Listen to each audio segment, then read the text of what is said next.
Hi, everybody, and welcome to this week's episode of The Piper Harlow Show. I have two amazing guests here today who will truly inspire you. Edward Miskie is an actor, Broadway star, and author. And we also have the owner of Bella Magazine here today, Vanessa, who has an amazing story of how she started in the industry and where she is today. So stay tuned. We will be right back. Diamonds and watches and coins we buy. Need extra cash and give us a try. You'll get the most money and that's not a lie. We're in East Brunswick, so come and say hi. Call National Estate Jewelry Buyers at 732-257-4653 or visit us online at www.toppricesforgold.com. Diamonds and watches and coins we buy. Need extra cash and give us a try. You'll get the most money and that's not a lie. We're in East Brunswick, so come and say hi.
I am so excited to have my first guest here today, Mr. Edward Miskie.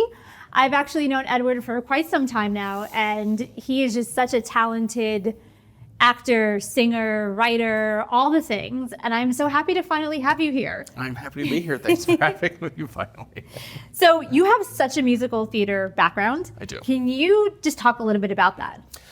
Sure. I mean, it's kind of second nature at this point. I've been doing it since I was a kid. I was about, I think, 5 years old the first time that I was on a stage singing somewhere. What was the first show you did? It wasn't really a show. It was a church situation. Okay. Shortly after that, I think it was the fourth grade, I did my first musical. I was the mayor of Munchkinland in The Wizard of Oz. I was taller than Dorothy. You were the tall munchkin. I was the biggest person on stage by a long shot. It was a tall kid and a big kid and whatnot. So that was kind of how that started. And it just became something that I loved doing and wanted to keep doing. And I was lucky enough that when I became an adult and moved to the city, that I did it professionally on the road for years, until recently when I kind of moved into a different direction. Yes. Let's talk about that. What have been some of your greatest, and I think greatest and rewarding, let's say, survival techniques as a creative in New York?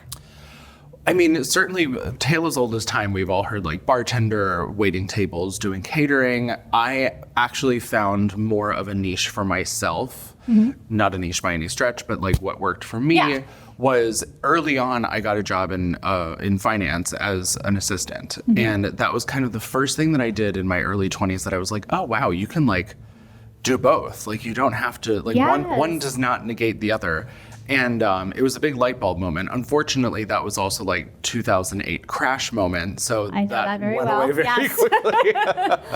I was there for about a year, but it was a really huge learning experience for me as a creative who also likes money and likes to live a particular way. And so because of the crash, that was kind of what launched me into being able to perform full time, ironically enough.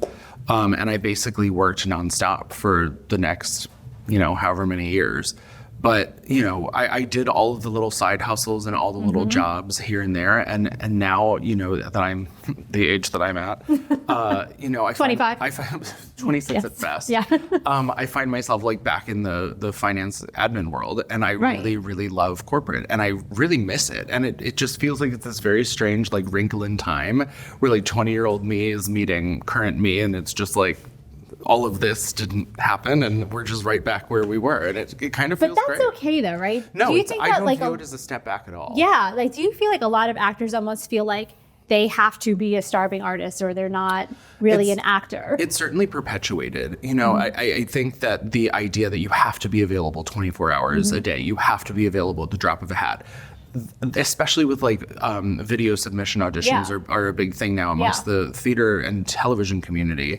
That's just not true. You can be like, okay, great, I can get this to you by this time. And like, you finish your work, you finish whatever you're doing, and you go home. And then you go and do it. And then you do it. Yeah. Especially with the work from home thing, you can kind of just like press pause on what you're doing and go do the audition and then come back to work. There's a lot of flexibility. And I love hearing other creators, not just actors or singers or whatnot, but anyone who works in a creative field. I love hearing about what their moneymaker is.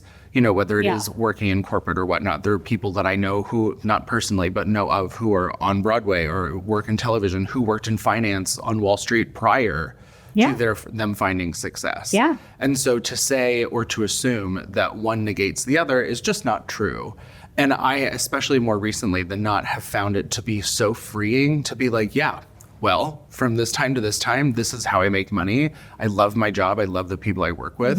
And then after this time of day, that's when I move into the other version of me, the more creative version of me, where I do other things that are not related to my job. And then I have that ability plus money. And it's such a great feeling. Really but I wish is, more because- people would get through their heads. Yeah, because as a creative person, I mean, there's all kinds of studies. It is incredibly hard to be a creative person when And you it's have money expensive. struggles on your mind. It's nonstop. expensive to be a creative person, Yes, too. it is. It's a from, business. From an actor standpoint, you have to pay for headshots, for classes, for now video equipment if you're doing, like a phone and whatnot, but like lights and stuff for your apartment to get the highest quality of video that you can make.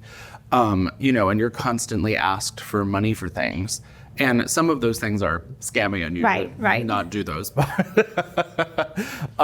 yeah, I mean, sustaining a career in the arts is pricey. And if you don't have an income source that is high enough to sustain your normal, regular, everyday expenses, and that, it becomes very difficult. Totally. I'm totally feeling the vibe with that. Yeah. Edward, I definitely want to talk about this book because when we first met, it was right after your book came out. Tell the audience a little bit about it, please.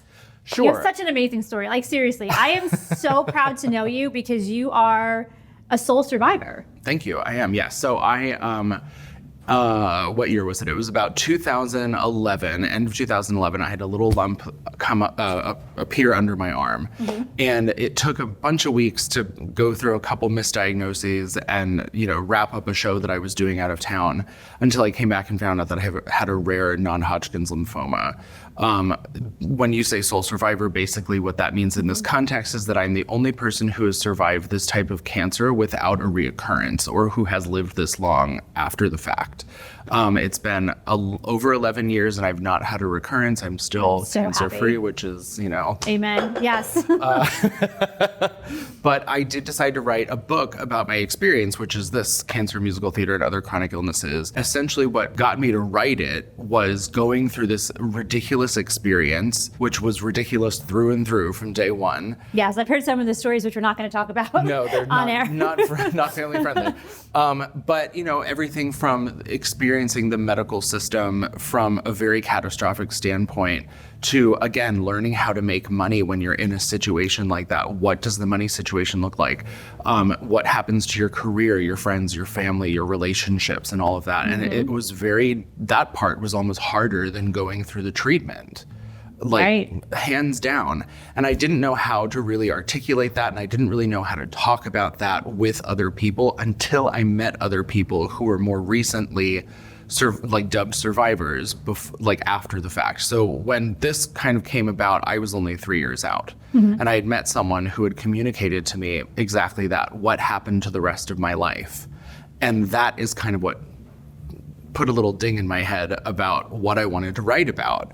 Because, you can write about losing your hair, feeling bloated because of the steroids and drugs that they put you on, being in and out of the hospital, and how it feels bad to do that. But there's not a whole lot of conversation around, the more personal stuff. Like, I don't feel bad every day. So the days where I feel good, how does my human experience fit into that?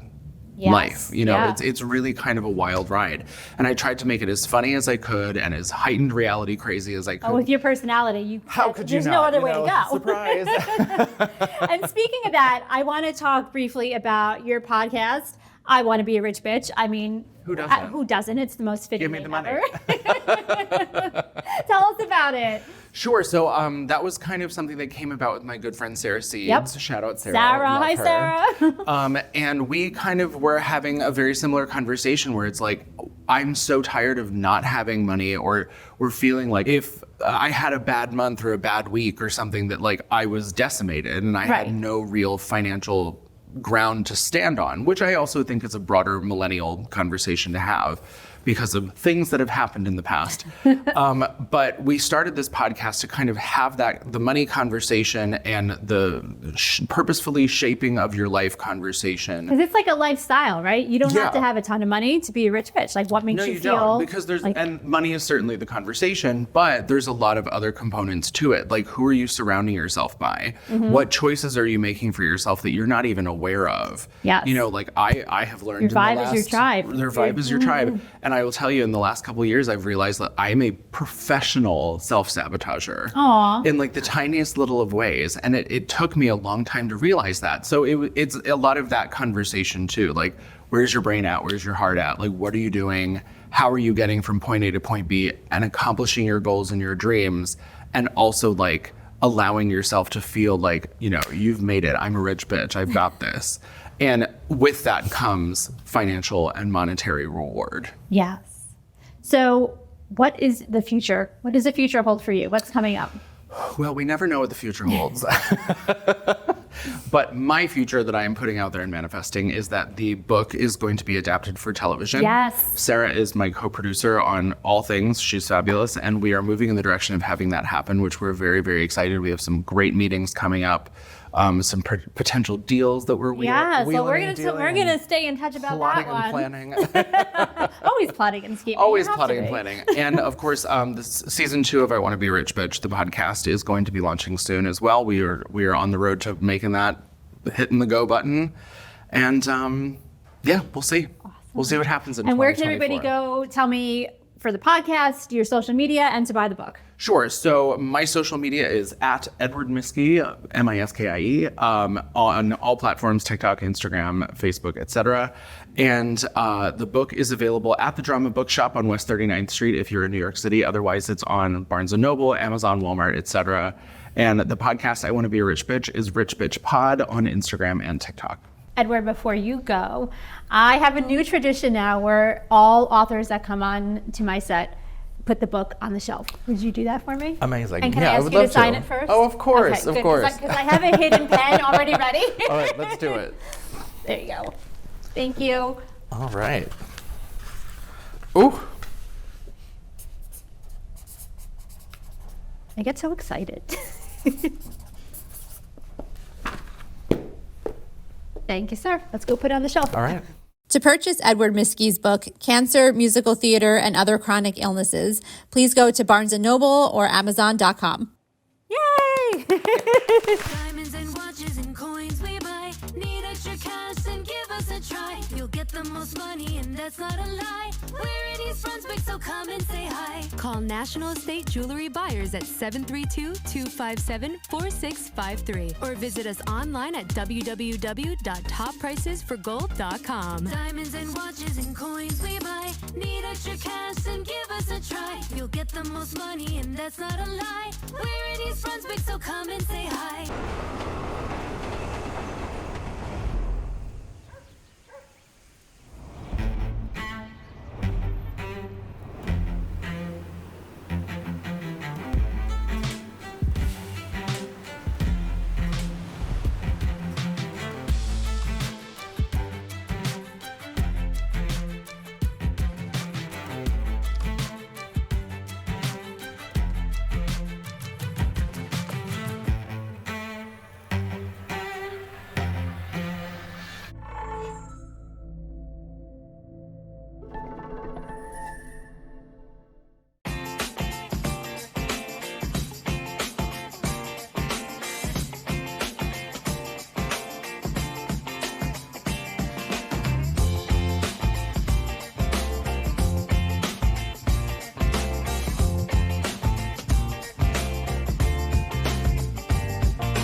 Welcome back, everybody. I am here with Vanessa Copes. I'm so excited to finally meet you. We've run in the same circles for a long time, and print is something that is so near and dear to my heart. As most people know, like I worked in advertising for the Home News, for the Asbury Park Press. I had my own magazine as well. 2008, not a good time. And I'm sorry, print, especially magazines, are not going anywhere. Yeah, they're not. So I know that you're now the new owner of Bella Magazine. Yeah. Tell me about this. Tell me about your journey. Well, first of all, thank you for having me. This is super exciting to finally also meet you. It's kind of like my claim to fame is like I now own the magazine I used to work for, but it really is a writer's dream, right? Like this is what I had envisioned for myself ever since I was a young girl, just writing and typing away and looking out my window and seeing the New York City skyline, and writing about things that had to do with fashion and beauty and telling people stories. So to be able to have this dream kind of finally come to fruition and be in a position where I work around so many incredible people, creatives, and just sharing their journeys of, accomplishing their dreams and successes. It's like, it's so much fun. Yeah. It's so much fun. And you've expanded this as well. Yes. I know that you're, and correct me if I'm wrong, but only one of 5 Latina women in the United States that has an international publication. It's pretty remarkable. I have to kind of do like a little double take sometimes when people bring that fact up to me, just because I don't lead with that. The intention is just to do good work and put incredible content out there. But it's really gratifying as a former educator, especially to get messages from former students or from my teachers back home in the Dominican Republic who are just very proud to see, I can't believe you made it and you're there, and just know that you keep inspiring, the community here back home to pursue, an audacious dream like this. Because quite honestly, even when I think back on my vision as a 13-year-old, I never thought that this was actually going to happen. And here we are. So you have amazing people who are on your covers. Yeah. It's really. Can I ask you to name drop? You don't have to. It's, Tabitha and Choice Brown. Tabitha is now one of the best-selling authors in the United States. She's called America's Mom. Rita Moreno. I work with Miskie Copeland. Love her. Our new cover is coming out next week, and it is Tamsin Fidel. Yes. We've worked with some really cool people. Just Billy Porter. Like it's been Mark Anthony. No big deal. Mark Anthony. You Whoopi Goldberg. Like you talk about wanting to meet like your idols or people that you admire and have followed for a long time. Some of them are really, really, really incredible. Other ones are not as nice. But listen, when they tell you, don't meet your idols, you'll be disappointed. I always remind myself that they're human beings. Yes. They're people just Yes. like us. We all have moments. We all have days. We all things have happen. those. But then when you meet, Taryn Manning, who was remarkable in person, you know her as from Orange is the New Black. Yes. And then when you meet them in person, you're like, oh my God, it's just really, really exciting and fun. So yeah, I cannot complain. It's pretty cool that this is something that I get to call work. So Yes. yeah, for sure. And so how do you navigate everything especially with like the digital world and how it's always evolving?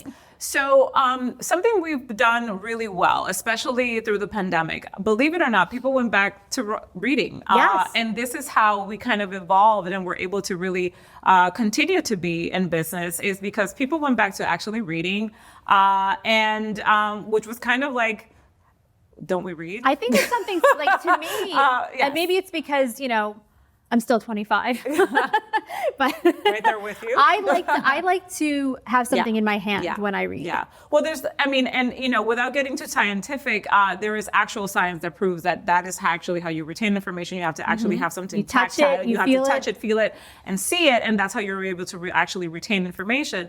But through the pandemic actually helped us go back to kind of like basics, in the sense where people were actually wanting to read longer stories, longer interviews, and that's really kind of cemented the way that we continue to produce content. And what we do now is we strategically pair it with the digital world. We decided to go monthly this year in 2024, which is a huge undertaking. It's a big undertaking, yes. We went from 6 issues, now we're printing 11, because our summer issue is our most popular one, and we do a really big fun event every summer to celebrate that. But we do every other. We do a print and a digital, a print and a digital. I like that. So it gives us also the opportunity to be able to showcase more people. We get pitched a lot of really incredible people who are doing just incredible things, Yes. and we never have like the real estate to showcase them, and now we do. So pitch away. But it's just, it's definitely more work. But again, it doesn't feel like it, because we're storytelling. So Yes, it's just and that's so wonderful. important Yeah. in everything in life, storytelling and business as well. Yeah. So you're the co-founder of an organization, the Entrepreneurial Think Tank. Yes. Tell me more about that. Lynette Barbieri, who is my work wife, as we like to call each other.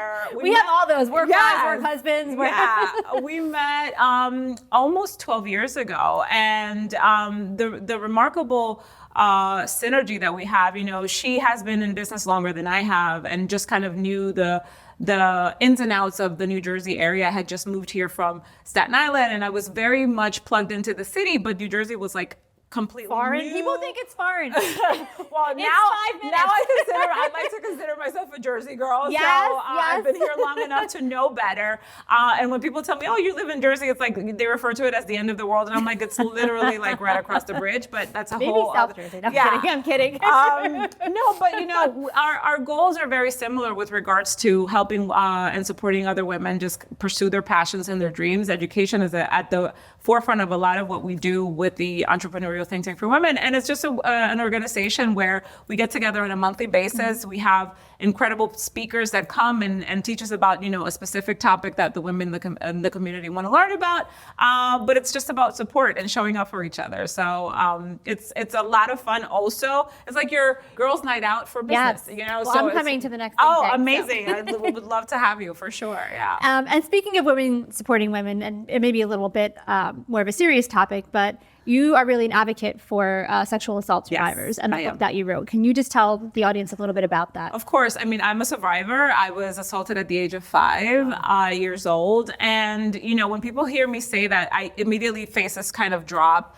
But I have to tell you that having been able to step into the power of what that actually represents in my life, to know that by saying I'm a survivor and I'm here and I'm present, and what happened to me never defined me, although I believed it did for a very long time, is an opportunity to show another woman who may have been through something similar that she can survive it too, Yes. and she can overcome it. And nothing fills me up more than, whenever I'm sharing about my story, someone will come to me and I get, it's not a conversation, it's not like a dinner topic, it's not coffee talk.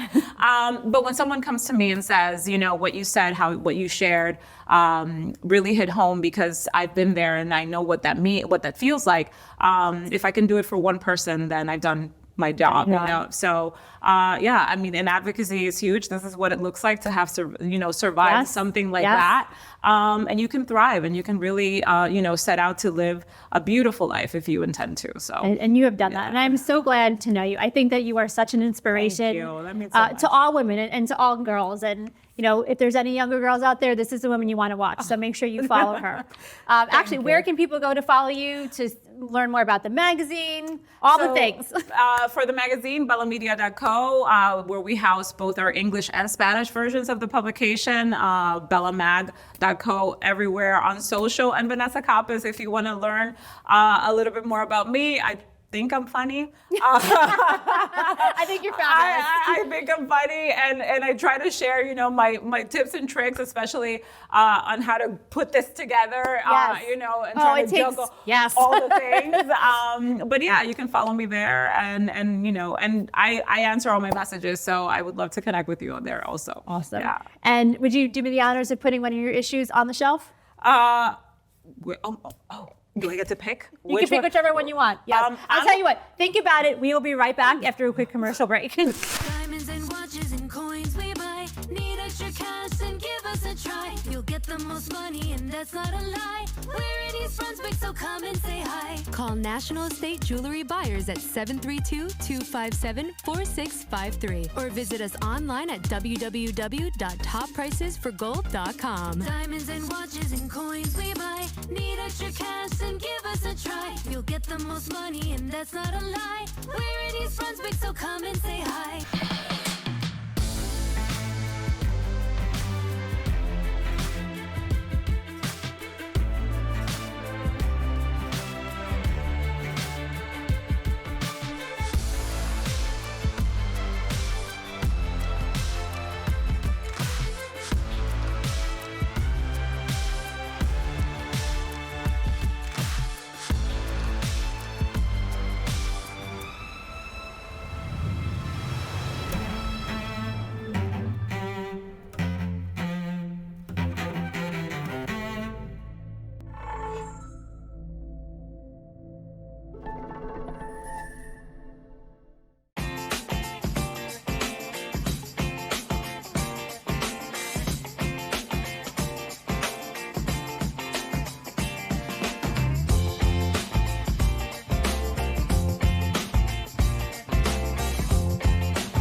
Vanessa, would you do the honors of putting Bella Magazine on the shelf? Of course I will. Oh my God, I'm so excited. Awesome. Yay. Put that right there. Awesome. That wraps up this week's show. Thank you so much for tuning in. If you would like to be a guest on this show, or if you know a kid who is an entrepreneur, a kidpreneur, please have them email us at bookings@thepiperharlow.show. And remember, always be seen, be heard, and be fearless.